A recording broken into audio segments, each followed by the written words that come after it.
چلتے پھرتے اذکار کرنے کا حکم۔ ہم صبح و شام کے اذکار مصروفیت کی وجہ سے بیٹھ کر نہیں کر پاتے، بچوں کا کھانا وغیرہ بنانا ہوتا ہے تو چلتے پھرتے ذکر کرتے رہتے ہیں، تعداد مقرر نہیں کر پاتے، تو کیا اس طرح ذکر کر سکتے ہیں؟ اور کون سے اذکار کی پابندی کرنی چاہیے؟ مسز عصمت پشاور سے۔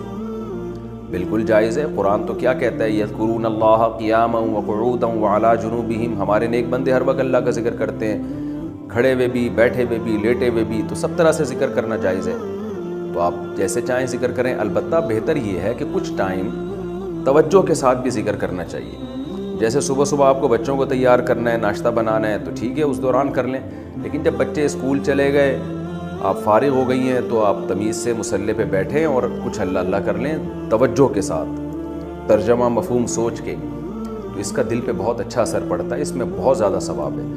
تو یہ نہیں ہو سکتا تو ٹھیک ہے، چلتے پھرتے بھی ٹھیک ہے۔ باقی کون سے ذکر کرنے چاہیے تو حدیث میں بہت سارے اذکار ہیں، عام طور پہ میں 2 اذکار بتاتا ہوں جن کی حدیث میں بہت تائید ہے۔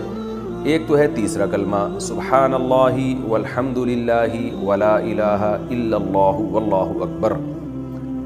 حدیث میں آتا ہے احب ما طلعت علیہ الشمس، زمین پر جو سورج طلوع ہوتا ہے نا، جتنی چیزوں پہ ہوتا ہے ان تمام چیزوں سے زیادہ اللہ کو یہ کلمات محبوب ہیں۔ احب الی اللہ، اللہ کو زیادہ محبوب ہیں یہ کلمات، تو 100 دفعہ صبح 100 دفعہ شام یہ تیسرا کلمہ اس کو کہا جاتا ہے، اس کا ورد کر لینا چاہیے۔ یا لا الہ الا اللہ وحدہ لا شریک لہ لہ الملک ولہ الحمد وہو علی کل شیء قدیر۔ حدیث میں آتا ہے جس نے 100 دفعہ یہ کلمات پڑھ لے تو اسے بنی اسماعیل کے غلام آزاد کرنے کا ثواب ملے گا، اور اس سے زیادہ کوئی شخص نیکیاں کما ہی نہیں سکتا اس دن۔ ہاں وہ کما سکتا ہے جو اس سے بھی زیادہ مرتبہ پڑھ لے ان کلمات کو، تو یہ بھی بہت زیادہ فضیلت والے کلمات ہیں، تو ان میں سے کوئی بھی آپ منتخب کر لیں جس سے آپ کو مناسبت ہو۔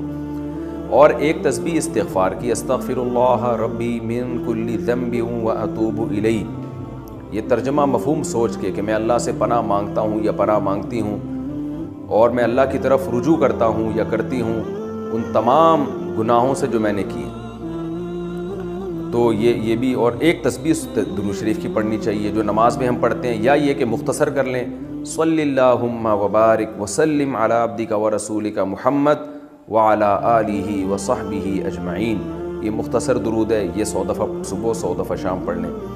یہ بھی نہیں ہو سکتا تو 10 دفعہ درود اور استغفار پڑھ لیں 10 دفعہ، اور 100 دفعہ صبح شام کی تسبیحات پڑھ لیں۔ رہا یہ کہ گننا مشکل ہوتا ہے تو آج کل ایک تسبیح آ رہی ہے، وہ ابھی میرے جیب میں رکھی ہوتی، گاڑی میں شاید جیب میں پڑی بھی ہو، تو وہ میں تسبیح اکثر اپنے ساتھ رکھتا ہوں، وہ اس میں بہت آسانی سے تسبیح ہو جاتی ہے، گاڑی میں تو ساتھ ہی رکھتا ہوں میں۔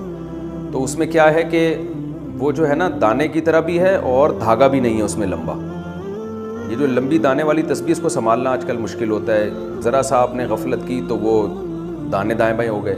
اور ایک آتی ہے بٹن والی، یعنی سیدھے ہاتھ سے آپ بٹن دبا رہے ہوتے ہیں، وہ اس میں کمفرٹ نہیں ہوتا آدمی، زیادہ انگلی میں زیادہ فٹ نہیں ہوتی ہے۔ ایک اور تسبیح آئی ہے آج کل، وہ تسبیح ہوتی ہے کہ وہ ہوتی بھی چھوٹی ہے اور اس میں دانے ہوتے ہیں، ایسے کر کے نا اس کو آپ گھماتے رہیں اور نمبر بھی نیچے سیو ہو رہے ہوتے ہیں، تو اس میں یاد رہتا ہے کتنی دفعہ پڑھی ہے، اور وہ دائیں بائیں بھی ہوتے نہیں ہیں دانے اس کے، وہ دیکھ لیں آپ، مل جائے گی آپ کو۔